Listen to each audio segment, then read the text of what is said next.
आप सभी को वर्ल्ड हार्ट डे के मौके पे बहुत ढेर सारी शुभकामनाएं।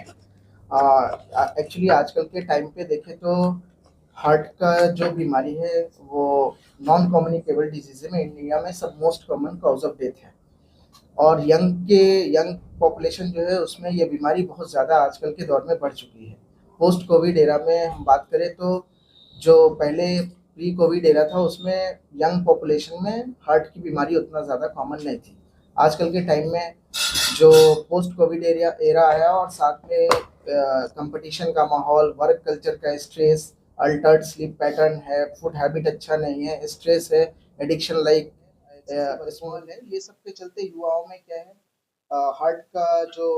बीमारी है वो बहुत ज़्यादा आजकल बढ़ रहा है। तो उसके लिए हम लोगों ने इस वर्ल्ड हार्ट डे के मौके पे अपने हॉस्पिटल पे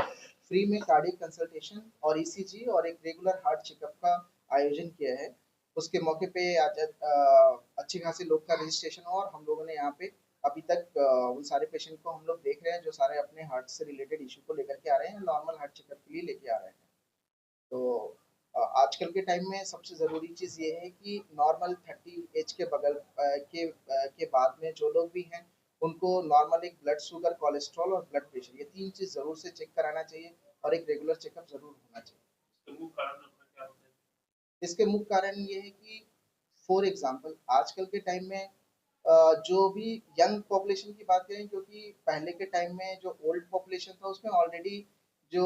हार्ट का बीमारी है वो ऑलरेडी कॉमन है, क्योंकि जैसे जैसे एज बीतता है पेशेंट को हाइपरटेंशन, ब्लड शुगर, ये सारी और एथेरोस्क्लेरोसिस लाइक कैल्शियम और कोलेस्ट्रॉल का डिपोजिशन से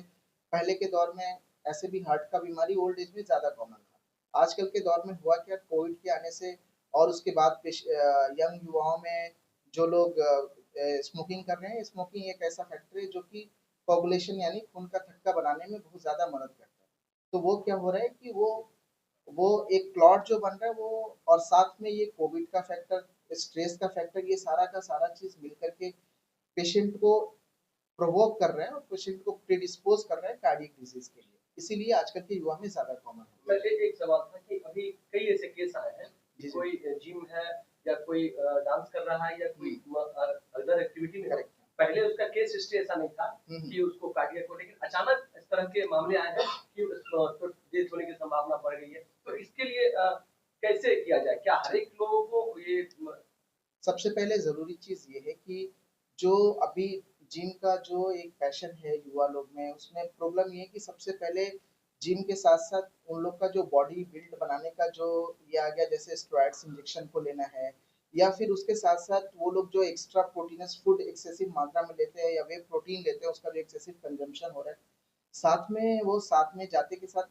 इसका भी एक गाइडलाइन है कि जब भी वो लोग जिम स्टार्ट करें, एक आइसोमेट्रिक एक्सरसाइज, कार्डियक एक्सरसाइज, और वे ग्रेजुअल वे में उसको इंक्रीज करना है। लाइक फर्स्ट डे गए और एक्सेसिव एक्सरसाइज करना, ये क्या करता है, सपोज किसी भी युवा को लाइक फैमिली हिस्ट्री है या उनका किसी तरह का कंजम्पशन है या कोविड हो रखा है, वो क्या ऑलरेडी उनका एक प्लाग बना रहता है। जैसे ही वो एक्सरसाइज कर रहे हैं या एक्सेसिव एक्सरसाइज फर्स्ट डे से ही स्टार्ट कर रहे हैं, स्टर्नस एक्सरसाइज, वो क्या करता है, वो प्लाग को रप्चर करता है। जब प्लाग रप्चर होता है तो उसका सरफेस रफ होता है और उस पर क्लॉट बनता है। तो उसके चलते क्या होता है, पेशेंट लोग में सडन कार्डियक अरेस्ट का जो ये प्रोबेबिलिटी है वो बहुत ज़्यादा आजकल बढ़ गया है। तो जिम करना अच्छा चीज़ है, बट जिम में क्या है, जो भी उससे हानिकारक चीज़ है उसको कंजम्पशन नहीं करना है, हेल्दी वे में जिम करना और एक प्रोग्रेसिव वे में अप टाइट्रेट करना है जिम के काम। इसके शुरुआती लक्षण में ये हो सकता है, जैसे हार्ट में क्या है, हार्ट के में दो टर्म आता है, एक होता है एंजाइना मतलब छाती में भारीपन, छाती में दर्द, और एक होता है एंजाइना इक्विवेलेंट, लाइक अगर पेशेंट को छाती में दर्द हो रहा है,